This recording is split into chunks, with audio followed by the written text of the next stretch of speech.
days to hatch. So excited, 5 days to chicks. That went really fast. Anyway, probably not as fast for Buttercup. She goes back and forth when it's nice weather, and then when it's cold weather, she's up there a lot more, sitting on her eggs. So she seems to know. Yay! That's a buff Orpington. They're good at this. They're natural mamas. Okay, let's take a peek at the eggs while she's off of them. There they are. Beautiful. Can't wait. I'm gonna feed her some mealworms on her chick starter. We're using chick starter because, non-medicated chick starter, because it's got more protein in it than regular chicken food. And she doesn't need the calcium because she's not laying right now. So that's what we're doing. And then of course water. Here she comes. She loves those mealworms.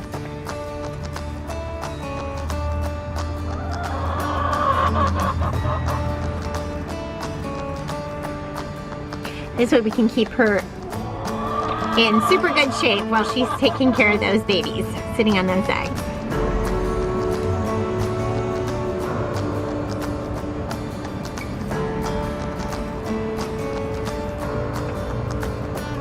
And that might not look like a mealworm to you guys. It's actually the larvae of a mealworm right before it turns into a beetle.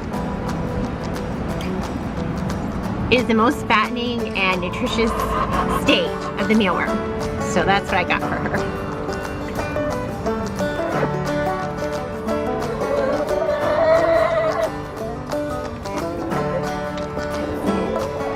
Settle back down on those eggs.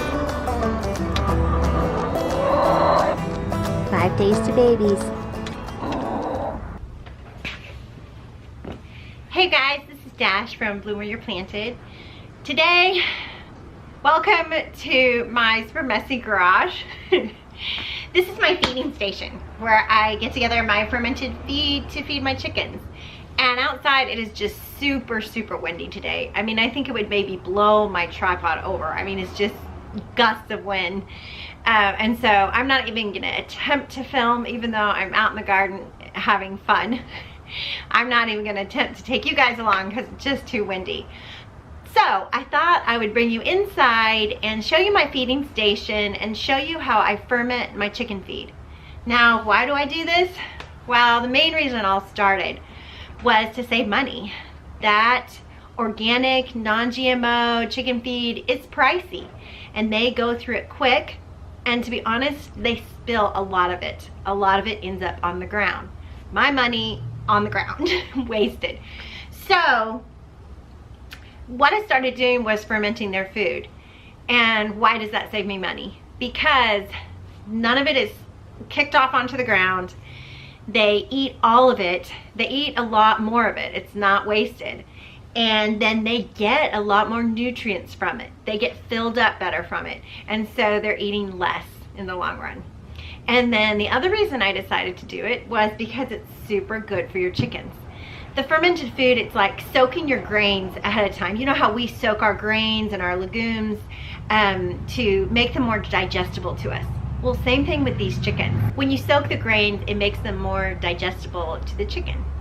So I thought I would just give you guys a bird's eye view on how I do this. I use a 3-gallon bucket.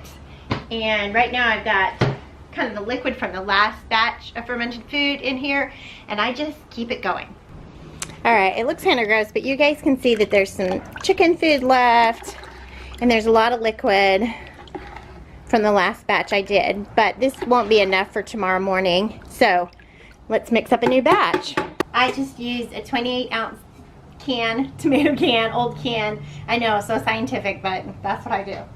So I'm first gonna do 2 scoops of oats. And then I'm gonna do 2 scoops of chicken feed. And I usually buy non-GMO, organic feed, but somebody got rid of their chickens and gave me this, so I'm just gonna use this up, and then I'm gonna go back to my organic feed. And this is just processed for the chickens. So it's just like the grains I'm doing, but this is already been ground up and mixed and processed with other nutrients. So I'm going to do 2 scoops of that. It doesn't matter if you use pellets or crumbles. Right now I have pellets. And then I'm going to do some wheat berries. 2 scoops of wheat berries. 2. Alright. And I just keep all of it in a big cooler to protect it. In my garage, of course. So, and then the last thing I'm going to do, since my chickens are urban chickens and they don't really they're not pasture raised, they don't get a lot of greens except for the weeds I can throw them and stuff like that. I'm going to give them some alfalfa pellets like you would feed rabbits to give them some of that green. I'm just going to do 1 scoop of that. All right. Now let's mix it up. I'm just going to mix it up with that old liquid that was in there and to get that fermentation starting. And this will soak up all the liquid. Make sure it's good and mixed up. And then I'm going to pour some more in it because what I want to do is just cover the whole thing. It'll soak up all this liquid and then I'll pour some more in. So I want always for the feed to not be showing. I want water to be showing. So that keeps it from being moldy. So I'm just going to flatten that out and let that soak up that liquid and then come back and add some more. It's best if you use like spring water or non-chlorinated water, however you want to do that. But, you know, you use what you can. Sometimes I just use water out of the tap because I don't have anything else. So I keep my fermented bucket of food right by the back door, and it doesn't smell. It shouldn't smell. It should smell kind of like yogurt, just a yogurty smell. If it ever has a bad spoiled odor, then it's probably not, you know, it's gone too far. And it's in the winter time, keep it at my house because it's nice and warm in my house, and the fermentation process goes a lot better. And same with in the summertime. It's really just a little too hot outside in the summertime here in Dallas, Texas. And so it really needs to stay inside and, you know, around 60, 70 degrees. So just how I like my house. So yeah, I just keep it inside. All right. That's kind of the lowdown on fermenting feed. And tomorrow morning when I feed the chickens, I'll bring you along and show you how I strain it out and get their food to them. Hey guys, it's next morning and I'm feeding the chickens, and I wanted to show you how I work with the fermented food. Obviously it's a wet mess, so it's not quite like feeding your chickens dry food. So what I do, just got a cheap strainer and I just strain it.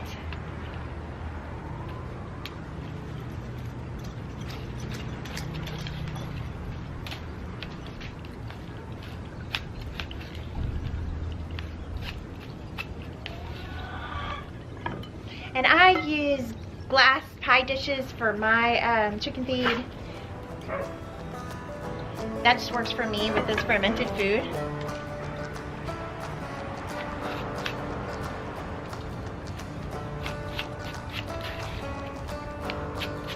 And it takes you a while to learn how much your chickens will eat in a whole day, and they usually clean it up, so I don't usually have any left over in the bowl.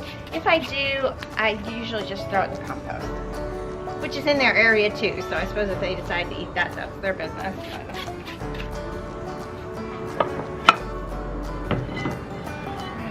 I usually do more than 2 feeding stations, just so the ones on the lower in the pecking order will get a good meal.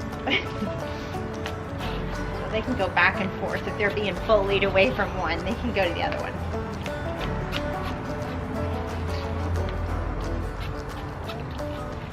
I'm trying to hurry because I get to go hiking today with my night head buff and hiking boots.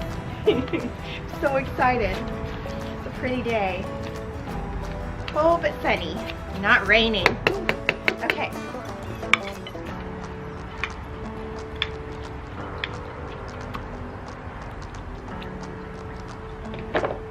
right, let's go feed the girls.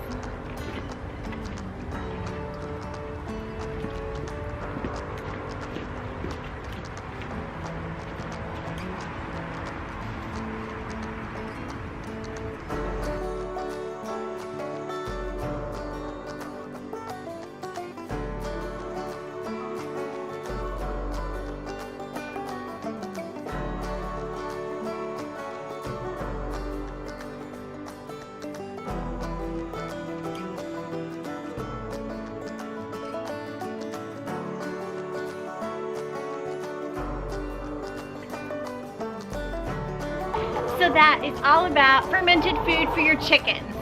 It's super good for them and it'll also save you money. Bye now from Bloom Where You're Planted.